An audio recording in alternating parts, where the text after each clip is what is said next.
Beaten, but not defeated.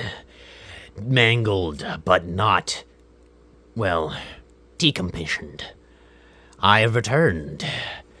This time, more ready for battle than ever. I am War Insecticus, and this is Krasapar doing the final, at the moment, there might be a couple more videos after this, but currently the final video of Hero Series reviews.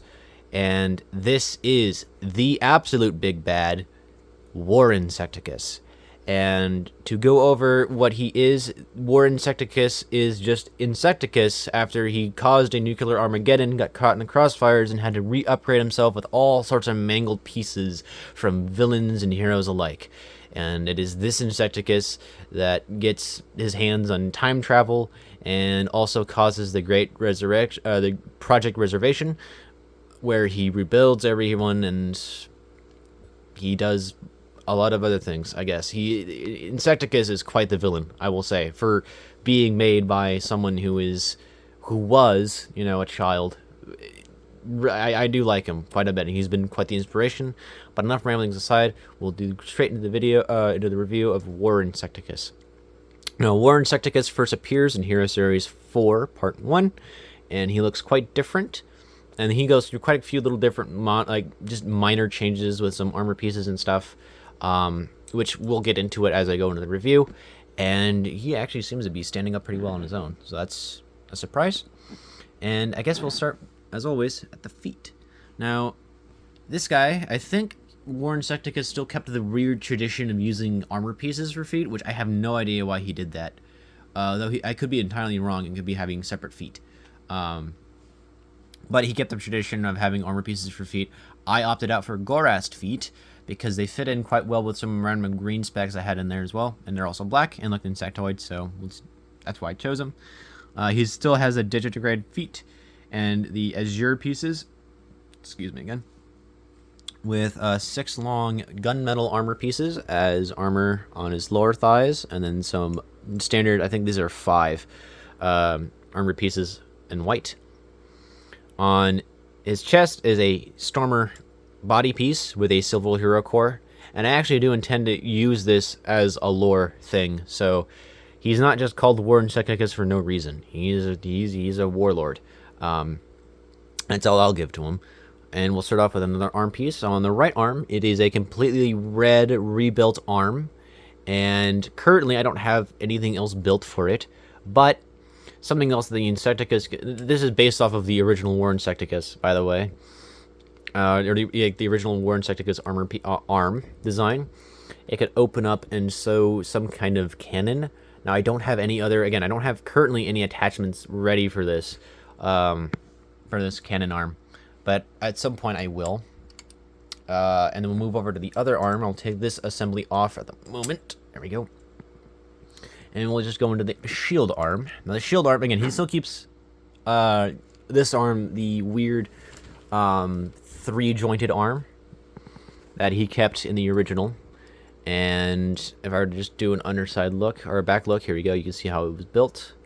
He's got a white armor piece underneath there, and the shield is pretty reminiscent of the... It's just a kind of a nab design from Firelord, but it uses a couple different pieces instead to connect these long saber pieces, which actually I'm quite happy with the shield, as I'll point out.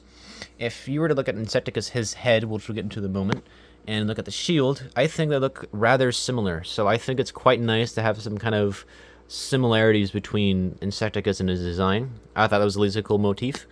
And this actually was just inspired by the fact that he had, at one point, just a 2.0 armor piece, or like torso armor piece, as a shield piece. So I decided to do something with that. And this is a gun, because this is also a idea that later, I think in 2, he had his armor piece, that torso armor piece, switched out for just the Hero Factory, like, Brain Attack cockpit piece. I think that was in orange, but I had it in green at the time, which I might switch out the orange. I don't know. But it is just a gun that gets attached up onto, I think, yeah, right here. It connects on the back pin, which this is going to be fun to do. Here we go. And I think it looks very reminiscent to Thunder's extra, like, nebula gas launcher that he had in his arm. So I thought that looked really good. Before we get to the head, we'll get to the head first, I guess. The head is just an Insecticus' head. Now he's missing an eye and has a either eye patch or a laser eye or something like that. He's got some kind of artificial eye, as well as a busted up jaw piece that go along with it. And from there, if I were to turn him around, as you can see, he's got an Exoforce arm piece with a hose that's about ready to pop out. But there's nothing I can do about that at the moment. And it goes down to his back. And then, speaking of the back, he's got another wire going around the other side too. But speaking of the back, we'll get to the jetpack. And I'm actually quite happy with this jetpack design. Now, War Insecticus originally never had a jetpack, not to my knowledge. At least my memory, if my memory serves me correct, he never had a jetpack. But because of the fact I wanted to add War Insecticus back with a jetpack, I made him one. And I vaguely based it off of my original, of my version of Jetbug. Or I kind of nabbed Jetbug's design, but I added a little bit extra to it. So one side is completely red, or mostly red, to go along with his arm. And the other side is just black and gray, or black and silver, to go along with everything else. But if I think... We'll go with the red one because you can see it easier. On the red side, it uses the shortest bone piece you can get, and then the double socket armor piece, or the bone piece, and it simply just uses a Glatorian, two Glatorian heads, or Glatorian necks. Sorry, two Glatorian necks. One to connect the jet piece to, and another one to connect the engine piece to. And then the fire comes out of that pinhole. So it's a very simple build and design. If I were to go over here, you can probably see how it's built. Also, again, having some more illegal parts. This has been painted. Again, I got a lot of used parts.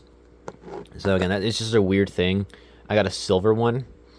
I don't think that's been painted. So sometimes some of these will be coming up as like illegal, but again, it's just because you get a bunch of used parts and people do some of the strangest things with them. But yeah, I don't have any similarities to go over with this guy, other than I guess Insecticus himself, because it's the only other thing I can really show him up against. And as you can see, quite the difference, yet some similarities. He still has a white torso, and I do like that aspect of him. I think in the original he had an orange core to go along with it, like a transparent orange core. It might be the actual like the red one. I'm leaning towards like one of the Stringer's ones. I think it's either Stringer or Bulk's core. And it would go along really well with this, which is the red core. But I decided to just do it as silver one because he's not a hero. He's a villain. And having a fake core would be still pretty advantageous to him, actually, all things considered. But he's much more bulky and much more screwed up. But War Insecticus, I think, also looks... Again, I mentioned this in Steven Steele's thing, but I'm now looking back at it. War Insecticus kind of reminds me of something out of Metal Gear. Again, I don't know what it is. I think it's just because of the arm and the old battered up, bruised look, and maybe the weird legs that maybe look like an actual Metal Gear, like a gecko or something, but whatever, who knows. But yeah, this is the final video at the moment. I say final at the moment because there might be a couple other characters coming along the way. I haven't been able to crack down on them, and those are going to be some really difficult characters that translate into the Lego, for they are not they were never Lego to begin with. So yeah, now as I said in the last video, Hero Series 6 is concluded up. I would love you guys to watch it. Thank you, and go support Hero Series Official. Go support the other Steven. He makes really good videos. I appreciate every work he does. He's also just a nice guy to be around. For a dirty Brit. But you know, whatever. That's only a joke. I'm only joking. But yeah, go support the guy if you can. I really do appreciate it if you go drop him a subscription, watch his stuff, and appreciate the weird conceptions that a child has, and as I do, because apparently I had the idea to just make every character I could, which I guess will be the grand finale. It's a nice recap video, just going over all of them on a shelf, but that'll be probably a little later than what I do now, as I gotta start uploading these videos so that I can have them released when they come out. But yeah, that basically concludes the series. Now, what happens after this? I might just review a couple more Bionicle mocks, as I do have some more on the desk over there, as I try not to show the mess that is my new room. So whatever, I'll just do some reviews at some point. So yeah, be sure to subscribe, like the videos if you like them. Catch me in live streams. I live stream pretty erratically. I don't have a set schedule as of now. But yeah, thank you guys for watching. Thank you guys for supporting the videos. I really do appreciate. Be sure to go drop him a follow. I know if you haven't, as I am always watching. I didn't just go back in time for nothing, you know. I have to keep touch of people supporting my stuff. Anyways, thank you guys for watching this weird video, and the next one, and the next one after that, and Hero Series, and the next couple of Hero Series after that. Thank you so much. Now, just scram. Get lost. Go away. Bye.